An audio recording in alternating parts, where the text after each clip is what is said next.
when we're coaching people, I like to look at whatever it is that we're trying to achieve as requiring a change in behaviour. And in order to change the behaviour, we kind of need to change their tread. Now, I talk about the tread model as being our decision-making process. So if we want to make better, achieve better outcomes, then we need to change our decision-making process so that we behave in a different way and hopefully achieve more positive outcomes. First of all, when we're about to decide something, when we're making a decision about something, there's usually a trigger. Okay, so this could be a previous thought, it could be a place.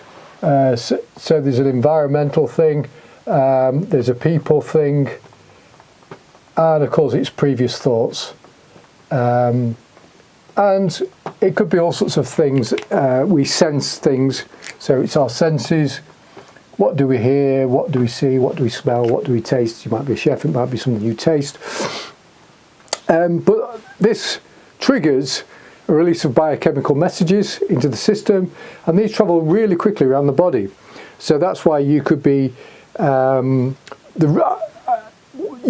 past somewhere, and as a result of that, you smell something, and then you've gone in and ordered a cream cake when you were on a diet. So we called it a tread, obviously, because the more you do this, the deeper the tread is. Imagine that you're travelling in a forest or a jungle or something, and you're just following the one track, and the treads, your tyres get deeper and deeper into the tread. Well, that's just like thinking. It's a good metaphor for thinking. So the deeper the tread, the harder it is to get out of it. In other words, you've created a habit.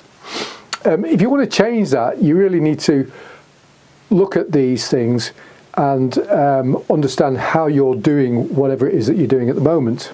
So when we've released these biochemical messages, we examine them through meta models.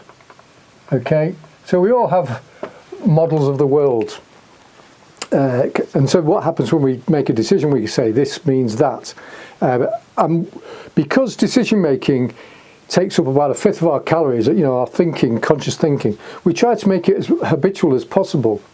And so what we have these meta models, I call them, but no model of reality is ever complete, and so should always be, the map is not the territory. And so quite often we get more information, new information, that means that the old models weren't really working well.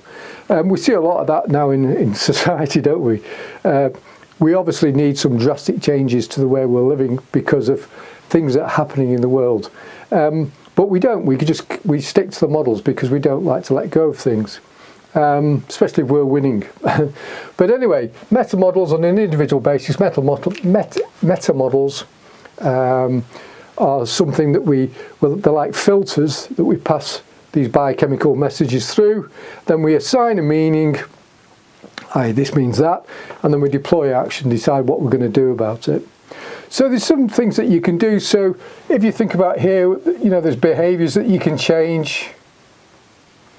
Down here, you've got your systems and environment and that kind of thing. Here you've got relationships. You can examine the relationships, the effect of your relationships, and also, as we say, our meta models or our beliefs.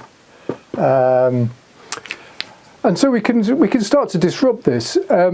One of the things we can do is we can talk about these things by going outside. So I do a lot of talking outside, and when you're outside, if we can trigger something but be in a different state when we're doing it, it means that it changes the way we feel about it. It'll mean that we can examine it from a different perspective. The environmental thing is it quite often helps when people say if they're addicted to substances, go to a special clinic that will deal with that. And in that different environment, we've changed the environment, so therefore the triggers aren't there that were there previously. The people aren't there, and whatever environment they live in. So yeah, going to a different place can change. Can stop the triggers happening so much, and it also gives you some space to be able to do something about it. When we release things, release, these biochemical messages. If we're doing some sort of different physical action, or we're in a different environment again, changing our physiology will help with that.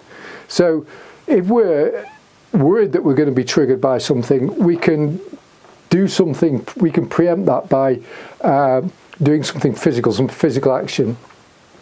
Examine the mental models. We can, everyone deletes, distorts, generalizes and convolutes information to fit the mental model, as it were, so that they're right, basically, and do whatever behavior.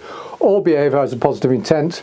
You're trying to achieve something positive, but if we can start to undermine these mental models, so if we talk about beliefs, if we talk about, think of them as a tabletop, so the tabletop is the belief, and what we're trying to do is just, if we start taking away these things, are you sure that's true, and start looking at where we're deleting and distorting this thing, then eventually we collapse the belief.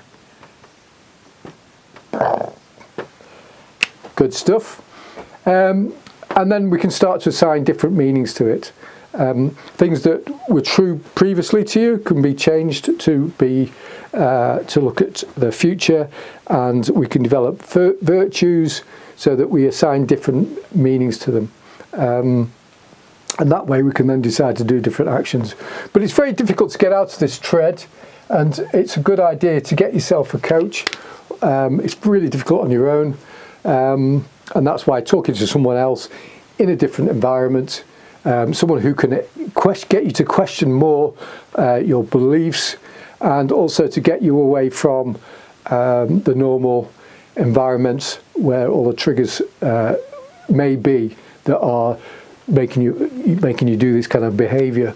So yeah, a coach will help you dismantle beliefs and negative models that aren't really working for you. Doing it in a different environment stops the release of previous triggers, and this means that you can assign a different meaning to it, and you can also decide and start to practice new decision-making models.